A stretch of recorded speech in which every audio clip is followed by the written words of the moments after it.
One of the most famous residents of the University of Notre Dame's Washington Hall was, and perhaps still is, sports legend George Gipp. Gipp, possibly the greatest all-around player in college football history, was a varsity athlete at Notre Dame from 1917 to 1920. He lived in Washington Hall the entire time, and according to Mark Merriman, author of The Haunted Indiana, his spirit may reside in the dormitory still. Gipp was born on February 18, 1895, in Laurium, Michigan. He was the seventh of 8 children and, by all accounts, a natural athlete. He had speed and agility and a competitive fire that burned brightly.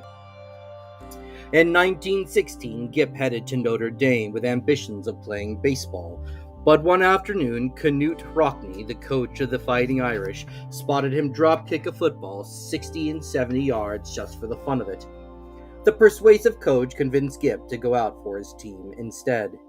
Gipp experienced nothing but success on the gridiron. In fact, he proved to be the most versatile player Rockne ever had.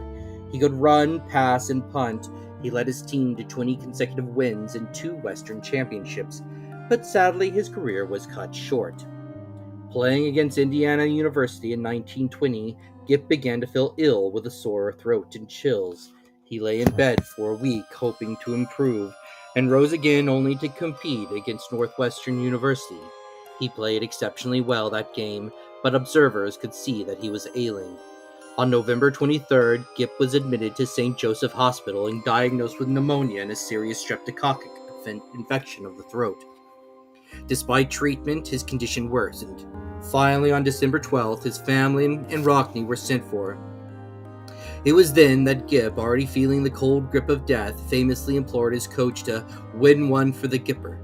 2 days later, Gipp lapsed into a coma and died. On December 17th, the entire student body of Notre Dame came out to watch his casket being loaded onto a train for Calumet, Michigan. But while his body rests forever in Calumet, some say his spirit remains in South Bend. Early in 1921, Jim Clancy was practicing his trumpet in Washington Hall's music room when he heard a strange, eerie sound resembling a low moan coming from the other side of the chamber. Startled, he got up and tried to locate the source of the noise. He found it in a tuba stacked along the wall. Clancy approached the tuba, and immediately the moaning stopped. Thoroughly spooked, Clancy grabbed his music and began to rush out of the room, but before he could exit the chamber, he was stopped in his tracks, for the instrument began playing again. Within days, other residents of Washington Hall also heard the unearthly sound. Joe Shanahan, sneaking back into the building one night, passed the band room as he headed for the staircase. At that exact time, a low moan broke the silence. Shanahan, his breath caught in his throat, slowly turned towards the sound. Immediately, he caught a glimpse of what he called a gossamer haze. Terrified, he fled the room.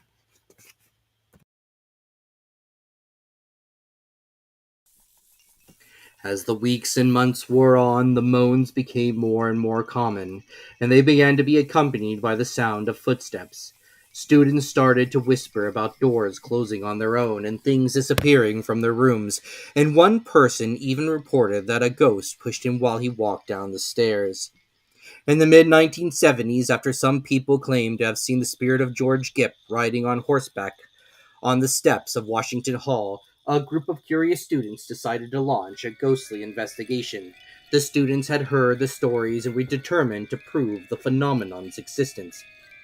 Armed with cameras and recording devices, the students broke into the hall.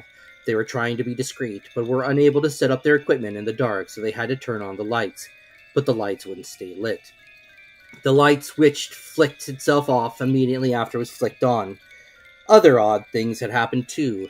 Flashes from cameras began to fire on their own, and the air was filled with a mournful wail. Eventually, the students were filled with terror and ran away. They definitely found what they were looking for. But all that particular group of students was frightened. It didn't seem as though the ghost was intent on scaring those who entered Washington Hall. In the late 1970s, a group of theater students with an interest in the paranormal decided to stay late in the building and hold a seance in an attempt to contact the spirit.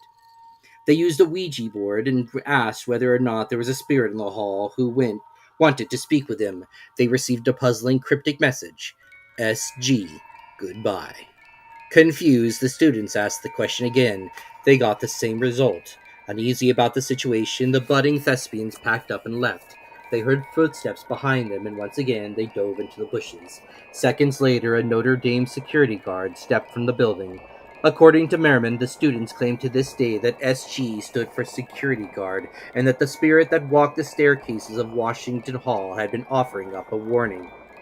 Today, Washington Hall serves as the university theater, and those who occupy its rooms and offices claim that if the building was ever haunted, it certainly isn't now. Regardless, the mere mention of the George Gipp, named George Gipp, continues to bring to mind the young man's life, his stellar football career, and of course, the possibility that he continues to cause mischief in his old stomping grounds from far beyond the grave.